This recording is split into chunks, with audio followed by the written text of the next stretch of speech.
right, well, everybody, how we doing today? Yeah, good?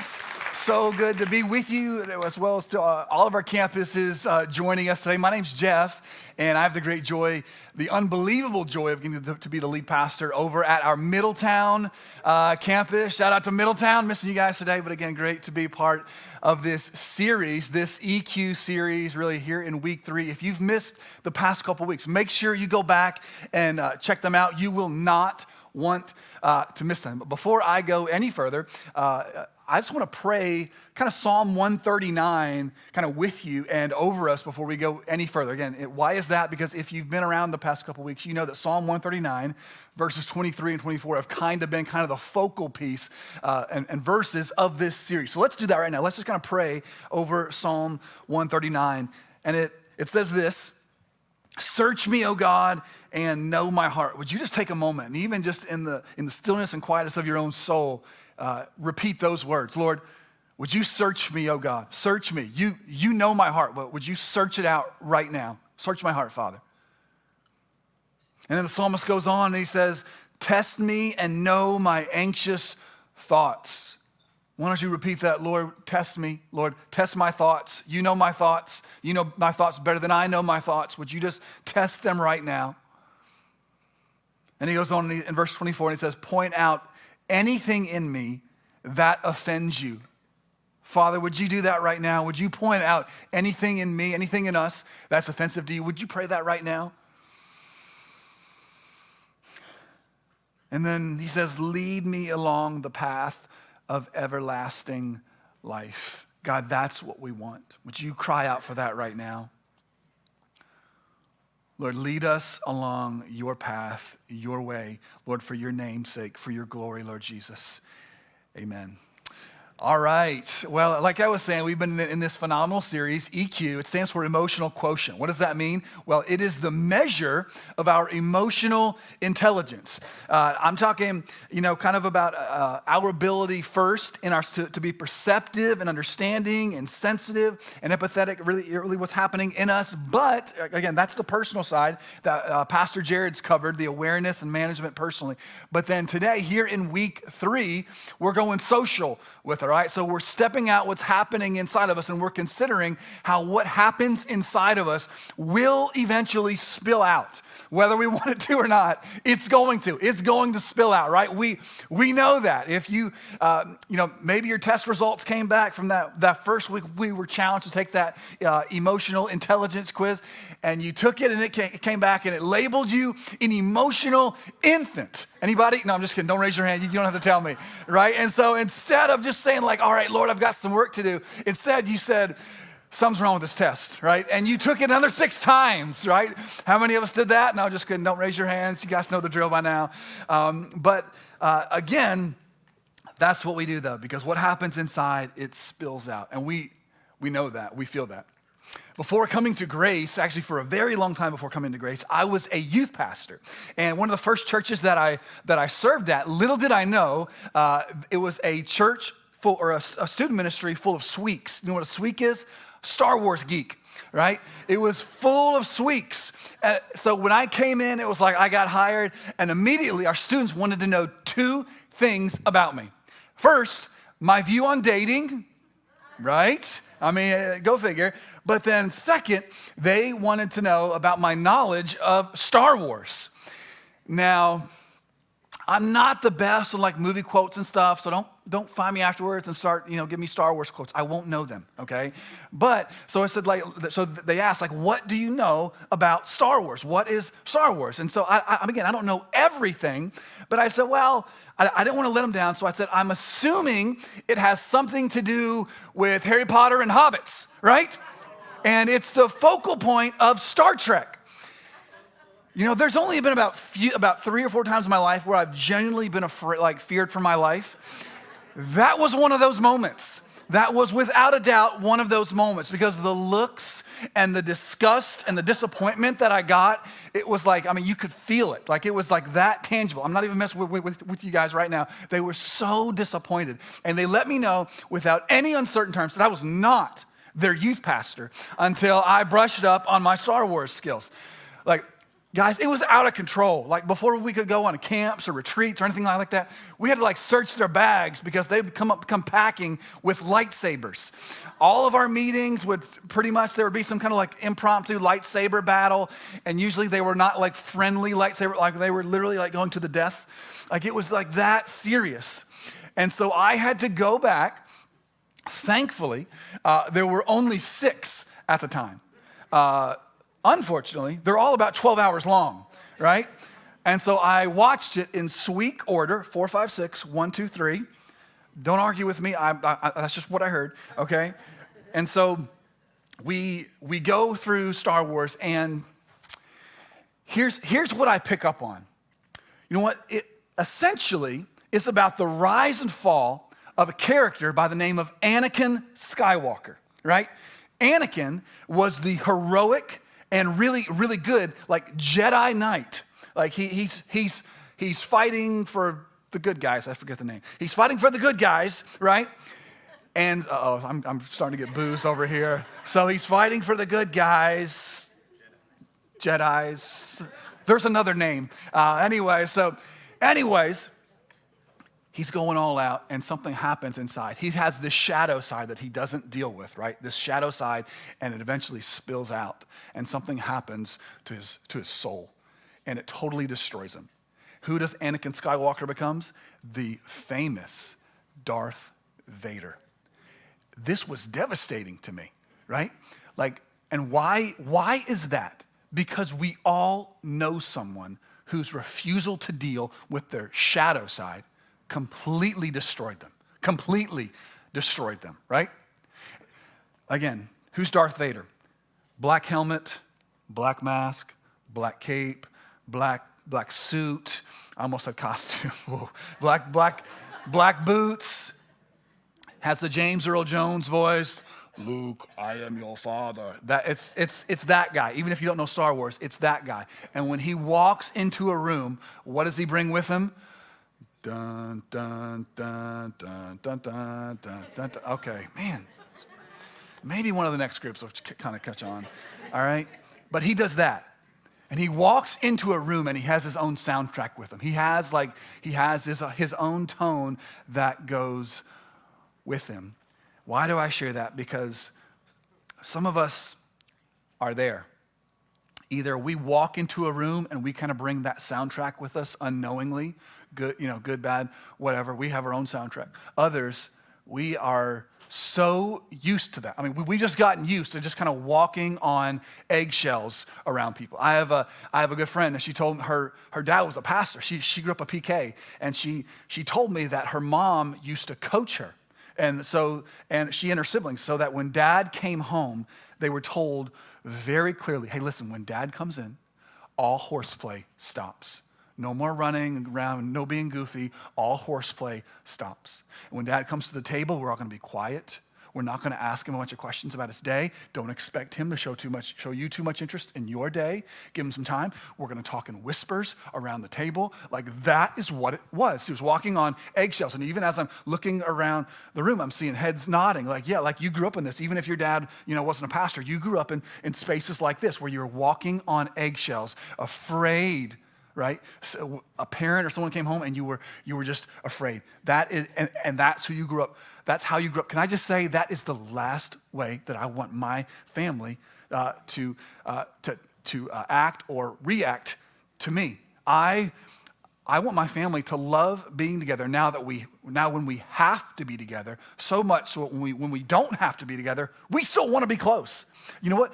I try to function like that as a pastor and leader. I want the staff that I get to serve with, the team leaders and volunteers, to want to be together around. No Vader music allowed. It's not tolerated. It's not okay. But if that's you, if you fear, like you have a low EQ, that you're kind of bringing that vibe into spaces, can I just say it may not be too late, right?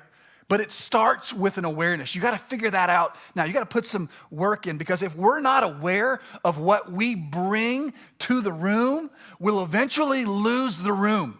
That's the reality. What's the room? Well, I think the room looks different for each of us, right? Parents, What do your kids do when you walk in at the end of the day? If your kids are home, mom, dad, you walk in, what do? Are they running to you or are they running from you? So you singles looking to mingle, right? Are you having a lot of I got a date here, but there's no follow-up. Like, what's going on? Or I'm getting left out of a lot of group messages. Just a thought. Is it possible the common denominator is you, right? Just a thought. Just a thought. Could it be? I don't know. I'm just throwing it out there. Just consider it with me for a moment. Students, you teenagers, tweenagers, how exciting. School's coming to an end. Maybe it came to an end. What's it going to look like this summer for you when you come out of the cave, your bedrooms, like in the afternoon? I almost said morning, my bad. When you come out of the cave in the afternoon, what are you bringing into those spaces? Is everyone just going to be, oh man, she's awake. He's awake. Nobody rock the boat. Just be cool. Really, is that okay? You don't want that. Business leaders and employees, I mean, do I need to even say anything to you? Like, what kind of vibe are you bringing to the conference room, to the break room, to your little space of cubicles? Like, what are you bringing into those spaces? Whatever context that you find yourself in today, again, we've all been in those places, and it's not a fun place to be. Well, where's the gospel in this? Where's Jesus in this? Listen, if we are socially negligent, let me be very clear. We're gospel negated. The gospel doesn't lose its power. It doesn't change, but our inability to love people through understanding ourselves well and possessing this healthy EQ, it can create a hesitation to believe it, right? Because nobody hurts people like church people can hurt people. We learned this early on in the scriptures from King Saul when we see this lack of healthy spiritual leadership and the catastrophe that ensues from his life. King Saul is the case study on kind of a lack of social awareness and how it harms everybody around him. King Saul was Anakin Skywalker to a T before George Lucas ever conceived of Anakin Skywalker, right? It's just King Saul. It is. It's King Saul. Let me show you what I'm talking about by doing kind of a survey quickly of Saul's life. So you can follow along in 1 Samuel chapter 9. Again, I'm just going to kind of skim through some of this. Go back and check his life out this week. So much here. So beginning in verse 1, it says this: there was a wealthy, influential man named Kish from the tribe of Benjamin. He was the son of Abiel, son of Zeror, son of Bechorath, son of Aphiah of the tribe of Benjamin. His son Saul was the most handsome man in Israel, head and shoulders taller than anyone else in the land. One day, Kish's donkeys strayed away, and he told Saul, hey, take a servant with you and go look for my donkeys. So Saul took one of the servants and traveled through the hill country of Ephraim, the land of Shalishah, the Shalim area, and the entire land of Benjamin, but they couldn't find the donkeys anywhere. And finally, they entered the region of Zuph, and Saul said to his servant, hey, let's just go home. By now, my father will be more worried about us than about the donkeys. But the servant said, hey, I've just thought of something. There's actually a man of God who lives here in this town, and he's held in high honor by all the people because everything he says comes true. Let's go find him. Perhaps he can tell us which way to go. So let's think about Saul's life right now from what we know in these 6 verses, okay? So what's happening? Israel has demanded an earthly king. They want a king like all the other people around them. That's what they want. And God says, okay, that's what you want? You want to look like everybody else? You want to be like everyone else? I'll give you that. I'll give you a king just like everyone else who comes from an influential family and maybe is kind of good looking. That's Saul. What do we know about Saul? Comes from a rich family. He's tall and he's handsome. That's what we know about him. Like who set the bar there? Like that's what we're looking for, really? That's what we're settling for? A tall, good-looking guy to lead us that's all that we want? There has to be more there. And from the very beginning, we see from Saul, from his life, he spends about 3 days, maybe he walks about 20 miles looking for these donkeys. Finally, he gives up. We don't even hear a word from him until like verse 5, and he says this, let's go home. Hebrew scholar Robert Aller says that in Hebrew literature, typically the first words that we find someone saying is kind of definitive of what their character is. What are Saul's first words? Hey, let's just go home. Let's call it a day. We've done enough. And so what do we know about Saul? One, I think we see indecision from him right away. Even if you just look at the next verse, his servant speaks up and he's like, hey, now that we're talking about this and thinking about this, we don't know what to do. Maybe we should go find this man of God who lives in this town. So right away, I think we see indecision. And not only that, but I think we see insecurity. Where do I see insecurity here? Because kind of on the context of the passage, I genuinely do not believe that Saul's heart was for his dad. Like, dad's going to be worried about me. He's worried. I think his heart is for his family's image and how people are going to perceive him. And again, if you follow Saul, I'll even show you this in just a moment. Saul's heart is for how people see him. He has a fear of people. He wants to be seen a certain way.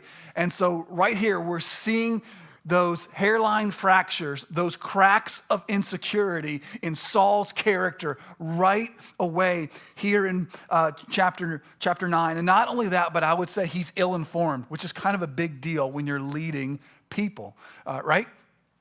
Why do I say he's ill-informed? Well, it's Saul's servant who says, hey, listen, before we do anything else, there's a man of God here, a man of God in this town. Everyone knows him. Everyone loves him. He's always right about everything. He's here.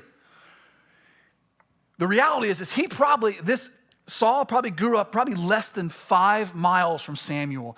And Saul knows nothing about this man of God. This spiritual leader, Saul knows nothing about him. Like, how could that be? How could Saul, who's supposed to be stepping up and leading people, not know anything about Samuel? Like, how could that be? He's got to know something. Maybe he could have just said like, oh yeah, I've heard of that guy. Nope, he doesn't know anything about him. Nothing, he's totally clueless. He's ill-informed. And if you flip over chapter 10, what we saw kind of suspecting in chapter 9 starts to be confirmed. Chapter 10, this is Saul's kind of coronation day. He's being brought in front of the people, crowned. Hey, Israel, you wanted a king. Here's your guy. Verse 20, so Samuel brought all the tribes of Israel before the Lord, and the tribe of Benjamin was chosen by lot. Then he brought each family of the tribe of Benjamin before the Lord, and the family of the Matrites was chosen. And finally, Saul, son of Kish, was chosen from among them. But when they looked for him, this gets me every time. But when they looked for him, he disappeared. Like, where did he go? And so they asked the Lord, where is he? Where's the guy? We've been waiting for him. Where is he? And the Lord replied, he's hiding in the baggage. What? He's hiding in the baggage. Like what? Was there like was Saul worried an enemy was hiding in there or something? No. And so they found him and they brought him out. There was no misunderstanding. He's just being immature. That's what the word is here. We see immaturity in him. He's hiding, and they bring him out. And what does it say? He's head and shoulders above anyone else. Wonderful. That's great. He's head and shoulders above anyone else. Hey, Israel, you wanted your king? Here's the guy. Like, this was Saul's moment to step up and be like, all right, friends, countrymen, this is our day. I am your leader. I will lead you into battle. You can trust me. You can follow me. I'll lead for you. I'll die for you. Nope. He's hiding in the baggage. Like, what is this? And so again, we see indecision, insecurity. He's ill-informed and he's immature. Immaturity. Without a doubt, he's hiding. This is not the time for hide and go seek. I have no problem with a game of hide and seek, right? Tons of fun.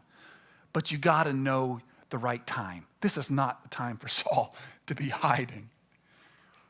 Right away, again, we see kind of what's under the surface in Saul. Pastor Pete Scazzaro, he calls this the 90-10 principle. In that, like an iceberg, we only see about 10% of a person, right? So think about the iceberg that sunk Titanic. They only saw about 10% of it, only about 100 feet. Whereas some say there could have been as much as a mile or two of ice underneath the surface. Like is that massive. Well, just as 90% of an iceberg is below the surface, so it is with our emotional health. And most of us, like Saul, we only expose about 10% of our actual selves. We only let people see about 10% of what's actually there. But the reality is, listen, Jesus wants 100%. He wants access to the 90 as much as the 10. We spend all our time and attention focused on the 10. How can I frame it to where people like me and I look good and I have a good perception among the people? But Jesus said, man, we got to get this whole thing above surface, because if you don't, it's eventually coming out and you're not going to like it when it does. But it goes on. Don't worry, I'm not quite done. It goes on, 1 Samuel 13. This next major glimpse of King Saul is here. Those cracks in the surface that we saw in chapter 9 and 10, they become even wider. Again, all those things, the indecisiveness, the insecurity, the immaturity, all those things we noticed when he grew tired of looking for donkeys. Now he gets tired of waiting on Samuel and ultimately waiting on the Lord. Like it was God's command to wait for Samuel. And Saul just says, you know what? I've actually waited too long. I'm going to offer some sacrifices on my own. What the heck? Why not? And he just punts God's will. What do we see now? We see impatience in him. Impatience. And then if you flip over a couple more chapters, it's just spiraling. The spiral is just getting faster and faster. And it says this in verse 19. Saul has set up a monument for himself. I mean, things are just getting out of control. He was supposed to completely demolish the Amalekites and everything there. Saul just kind of takes liberty to do whatever he wants. And Saul shows up and he confronts him. He said, why haven't you obeyed the Lord? Why? Why did you rush for the plunder and do what was evil in the Lord's sight? Listen to Saul's words.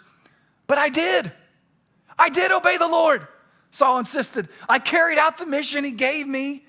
I mean, not completely. Like I brought King Agag back, but I destroyed everyone else. And then, there's the thing about my troops. Like we did a lot. I mean, yeah, they brought back the best of the sheep and the goats and the cattle and the plunder to sacrifice. But Samuel replies, what's more pleasing to the Lord? Your burnt offerings and sacrifices, or your obedience to his voice? Listen, obedience is better than sacrifice. Submission, better than the fat of rams. Rebellion, your partial obedience here is total rebellion. And rebellion is as sinful as witchcraft, and stubbornness as bad as worshiping idols. And so because you've rejected the command of the Lord, he has rejected you as king. And Saul does say, well, okay, I've sinned. But it's because I was afraid of the people. I did what they demanded. That's not how you apologize, by blaming someone else. It's not. And Samuel goes to leave, and Saul grabs him. Wait! Right? He wants one more public perception to go his way, and he grabs Samuel's robe, and he pulls a hem off his robe. And Samuel turns back around and he said, you know what? That's exactly what God has done for you in this moment. Just as you've pulled a hem off my robe, God has pulled the kingdom and your leadership from you. You're done, Saul. The anointing, all that is gone. You've lost it all. And what we see for the rest of Saul's life is this devastating, again, think Anakin Skywalker. It's this devastating spiral out of control because he refused to bring his shadow side into the light. Refused to give anyone else access to what's below the surface. And it leads to complete devastation. He was impatient. It's another I think I left that one off. And he was insubordinate. All those things lead to total devastation. Proverbs 14:12 says, there is a path before each person that seems right, but it ends in death. And we absolutely see that in the life of Saul. His role had outpaced his soul. Saul had attempted to do more ministry for God than his relationship with God could sustain. And again, God removed Saul from it. Just a couple observations before I kind of give you some action items based on everything that we just saw. First, I would just say this. We all have a mini Saul in us. There is a Saul in each and every single one of us. If I could flip my southern accent on for a minute, I would say there's a Saul in y'all. And there's a Saul in me too. Every one of us. And if you would say, absolutely not. There is not. I would never. Listen, I've lost some great relationships, even just over the past year. And each of those relationships, I can recall a conversation with the person where they would say something like, that would never happen to me. It would never. I think Saul would have probably said the same thing. It'll never happen to me. I would never. Proverbs 16, verse 18, it says, pride goes before destruction, and haughtiness before a fall. I don't know if we do this intentionally or maybe it's just a me thing. Anytime I quote Proverbs 16, oftentimes I'll just put myself out there. I quote it as pride goes before a fall. It's easier to say that, but that's not what the verse says. It says pride goes before destruction. Destruction and a fall, you could argue, is destruction, but I think destruction embodies more so what happens, right? When we refuse to expose that shadow side, we refuse to bring it to the light, and we fall apart socially, it's destruction. And I would encourage you, listen, acknowledge it. Acknowledge it today that there is a Saul in me. Every single one of us should walk out of here saying, right now agreeing with that. There is a Saul in me.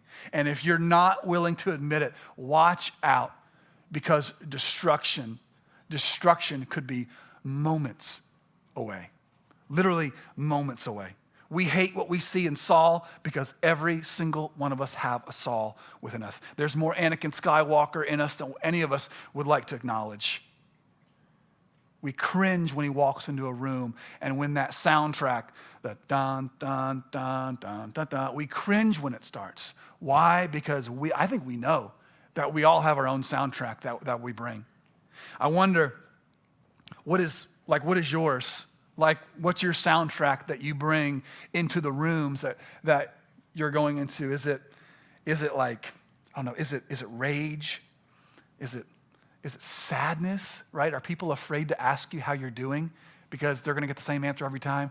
Horrible. Like every single time. We all know some people like that. Wow, I really struck a chord there. Wow. Rage. Maybe it's rage, or we bring anxiety. We walk in and everyone's like, okay, what's today's issue, right? We all have those things, right? But I wonder, like, what's the soundtrack and are we even conscious of what we're bringing into the rooms? Do you know? Do you know what you're bringing into the space? And then another observation. This is going to sound kind of wonky maybe, but what has stuck out most in Saul's story for me as I've been going through this recently is verse 1 of chapter 13. It's pretty simple, pretty basic. Don't expect some kind of like, wow, it's amazing, never seen that. Listen to what it says. Saul was 30 years old when he became king, and he reigned for 42 years. Here's why that hits me.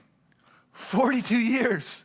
Can you just think with me? The rooms that Saul had been kind of entrusted with, the relationships, the people that were around him. I mean, Saul had a family.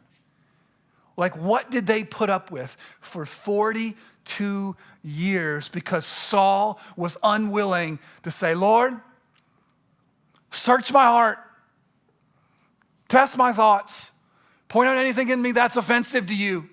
Show me what's there that needs to go. He refused. And so for 42 years, can you just see him like wrecking his family? And we have evidence of at least one relationship because we see it between him and his son Jonathan, right? Jonathan, who plays this crucial part in the life of David. Jonathan is working behind his own dad's back. Man, can you imagine? I mean, he just blew that relationship up with his own family. He missed out on a relationship with his son. And not only that, but again, I just mentioned it. There's King David. King David is part of Saul's story as well, right? King David, this man after God's own heart. And I just wonder, maybe nothing would have changed. I don't know. But there were some pretty tragic falls in King David's life as well, right? And part of me just wonders if instead of Saul spending 42 years hurling spears, hunting David like a dog, if instead Saul would have spent that time investing in that young man. And as David's kind of playing the harp, he's like, you know what, David, put that thing down. Come over here and sit down for a moment and let's just talk. Let me share what the Lord's taught me through some of my own mistakes. Can you imagine if Saul would have had some of those conversations? I just wonder what could have happened in that room. For 42 years. So how do people see you? How do people see you? What do they hear when you start coming? Are people avoiding you? People are running the other way. Oh, here he comes again. Here she comes. You never know. They're a loose cannon. Are people afraid of you? Maybe you would say, well, I kind of want that. I kind of want people to do it. I've known someone, and he would say, you know what? I am who I am. I want people to fear me. But do you really want people to fear you? Like, where's the gospel in that? Like, where is Christ being at work in you through that? I believe that there is a famine in Christians today. We think we know our Bibles really well, but we're completely illiterate of ourselves. And the sad and harsh reality, and you might get upset with me for saying this. If so, I'm kind of sorry, kind of not sorry. But a Bible scholar who no one trusts, no one wants to be around, is useless and is a waste. You may know the Greek and the Hebrew, sentence diagram and structure and all that good stuff, but if people don't like you, if they're afraid of you, what have you actually done? Because the reality is that our emotional health, you've heard this for the last 2 weeks, our emotional health and our spiritual maturity are linked. They're linked. It's impossible to be spiritually mature while remaining emotionally immature. Impossible. How can you say that you love God and you love people if you're leaving that wake behind you of hurt and devastation and confusion?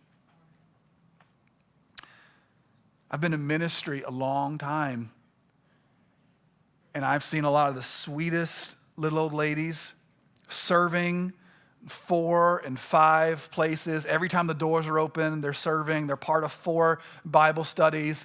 And then you realize sometimes, not all the time, all right? Ladies, don't throw anything at me. But then you realize sometimes why they're doing it. It's because they're afraid to be at home with their husband. And husbands, likewise. I've been around men, and you're working 60, 70, 80 hours a week, and it's because it's easier to pour yourself into your career than it is to go home and pour yourself into your family. It's easier to work 40 or 50 hours a week and pick up a hobby for another 20, 30 hours because it's easier to go golfing with the bros than it is to take your wife on a date, right? It's just easier.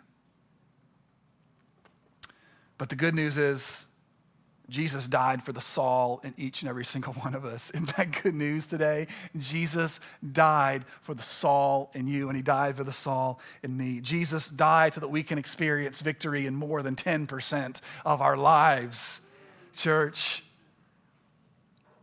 So let me just kind of show you what this could look like. 8 or 9 years ago, and I may have shared this before. I'll probably share it as long as I get to spend time with you guys. 8 or 9 years ago, I was in, without a doubt, I was so unhealthy. So unhealthy. It was just I'd gone through a really difficult time in my life. I was unhealthy emotionally and mentally because I had inherited kind of a really tough situation. I wasn't mature enough to deal with it at the time. And during that same year, my mom passed away. My grandmother then passed away. Then they found my aunt was found dead in a hotel room. My 3 closest friends moved hundreds of miles away. My next closest friend, his son, took his life. I mean, it was just like, it's one of those seasons of life where you're just like afraid to look at your phone, right? It's like, what's coming next? Like, what is it? Like, you're afraid, like you're saying goodbye to everybody. Like, this could be the last time I see you, right? It was like that kind of like dark and devastating. And I remember so vividly, I was just a wreck. And it was early morning. I was in this downstairs half bath of our home. I was just kind of sitting in there. The lights were out. My hand was buried, or my face was buried in my hands. And my wife opened the door, found me. She's probably holding a toddler or two. And she just kind of knelt down with me, wept with me for a while. And then she said some of the most meaningful words I've ever heard her say. She just said, "Jeff, you're not a lot of fun to be around right now." and she said, "I need my husband back. And our kids need their dad. And you need to see a counselor." And I said, "Okay, let's do this." And I spent the next 6 months, probably a little bit more, I don't know, with one of the wisest men that I've ever spent time with. And during that time, I could point to multiple things that he said, but the thing that I will never, ever forget, and again, you'll probably hear me say this as long as I get to spend time with you guys, but he said, "Jeff, you need to go back to the conference room, and you need to go back to your wife, and you need to go back to those closest to you right now. And as you rebuild those friendships and relationships, you need to go back to those rooms, and you need to say this to the people closest to you. You need to say, you have permission. You have permission to love me and to hate my blind spots." Let me put it in today's vernacular. You have permission to love me and to point out my shadow side as you see it. As you see that shadow side, you have permission to call it out. And when you give them permission, you ask them, "Hey, do I have permission to do the same in you?" And I did that, and some people said no. Some people said, "No, I can't do that. Thanks for giving me permission, but you don't have permission to do that with me." And that instantly showed me the relationships that I wanted to be investing in, right? And some of us, it's that. Like, as I kind of call you to some very practical skills today, it would be that. Go back to those people closest to you right now and say, "You have permission. You have permission to love me and to hate my shadow side as you see it." Look, I'm asking you, I'm begging you to go back to at least one person this week and to do that. You say, "They're sitting next to me. They know." No. You tell them. Tell them. Send them a text message. Call them later. Whatever you got to do, you have permission. Start there. And then I would say this: choose to see. How? What does that mean? That's kind of like lofty language. What does that mean? Ask questions. When you give them permission, ask questions. The healthiest people that I know, the people that I love being around, ask the most questions, right? We give them permission, like, "Hey, you get to love me and point out the stuff in me that needs to go," which, by the way, let me say this, goes against what culture says, right? Our culture says, hey, to love someone is just to embrace everything about them, right? And if you don't just embrace everything about them, then you don't even love them. No. Real love says, "You know what? I love you enough to point out those things in you that may need to go." That's what biblical love looks like. And as we do that, we ask questions. Again, like I was saying, the healthiest people I know ask the best questions. They're the wisest, they're the smartest, and yet they ask the best questions. Stop talking about ourselves so much and ask questions. Why not grab a few of these questions? I'm going to run through this list pretty quick. What's it like to be parented by me? What's it like to get emails from me? What's it like to get texts from me? What's it like to be on the other side of my Instagram comments? What's it like to be married to me? What's it like to be related to me? What's it like to be in meetings with me? What's it like to work with me? What's it like to work for me? What's it like to be on the sidelines of my kids' game with me? What's it like to be coached by me? What's it like to be on a team with me? What's it like to travel with me? What's it like to do holidays with me? What's it like to go on a date with me? What's it like to live next to me? What's it like to be my friend? What's it like when I correct you? Ask questions. Ask some questions. There's this moment in the last book of C.S. Lewis's, the Chronicles of Narnia, the last battle, and there's this huge feast before the people, and some are like, they're just going with it, like there's incredible food and there's wine and all this stuff going on, and some people are just jumping in and devouring it. But Lucy looks out and she looks at Aslan, who's a picture of Jesus. He's a lion, and she's like, Aslan, why aren't they feasting? And he said, because they've chosen not to see. And it's that. They've chosen not to see. Friends, maybe like King Saul, it's been 42 years since you have intentionally tried to see and look at your shadow side. Listen, don't become blind to your own blindness. Choose to see. And very practically, I would give you two more things. One, just say thank you. Whatever they say to those questions that you ask, or when they point out that shadow side, just say thank you. Don't argue, don't explain, no passive aggressiveness. Oh, thank you, Mr. Perfect, right?